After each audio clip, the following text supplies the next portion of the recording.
বঙ্গোপসাগরে গভীর নিম্নচাপ, কাঁপানো বৃষ্টির জোরালো সতর্কতা বাংলার জেলাগুলিতে।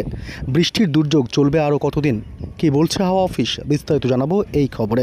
বিস্তারিত জানতে খবরটি অবশ্যই শেষ পর্যন্ত দেখবেন। আর আপনার জেলার আবহাওয়ার গুরুত্বপূর্ণ খবরগুলি জানতে আমাদের ইউটিউব চ্যানেলটি সাবস্ক্রাইব করে আমাদের সঙ্গে থাকবেন। ভরা বর্ষায় বঙ্গোপসাগরে তৈরি হয়েছে গভীর নিম্নচাপ।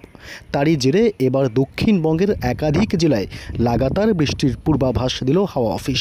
কোথাও হালকা থেকে মাঝারি, আবার কোথাও বা ভারী বৃষ্টির পূর্বাভাস আবহাওয়া দপ্তরের। লাগাতার এই দুর্যোগ আরও কতদিন চলবে, এখন এটাই বড় প্রশ্ন। সপ্তাহের প্রথম দিন আজ সোমবারের সকাল থেকেই দক্ষিণবঙ্গের জেলায় জেলায় মেঘাচ্ছন্ন আকাশ, মাঝে মধ্যে বৃষ্টি হচ্ছে।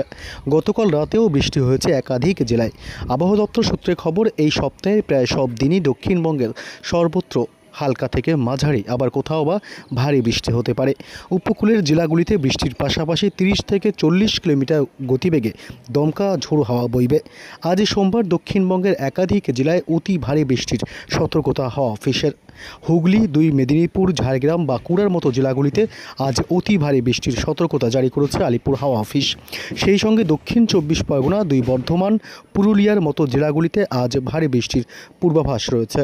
এদিকে বঙ্গোপসাগরে তৈরি নিম্নচাপের বড়সড় প্রভাব পড়বে শহর কলকাতাতেও। সোমবার সকাল থেকে কলকাতা শহরে হালকা বৃষ্টি চলছে। গত রাতেও বৃষ্টি হয়েছে শহরে। আবহাওয়া দপ্তর সূত্রে খবর, চলতি সপ্তাহের প্রায় সব দিনই তিলোত্তমা মহানগরীতে বিক্ষিপ্তভাবে হালকা থেকে মাঝারি বৃষ্টি চলবে। দক্ষিণবঙ্গের পাশাপাশি উত্তরবঙ্গের জেলাগুলিতেও টানা কয়েকদিন চলবে বৃষ্টি।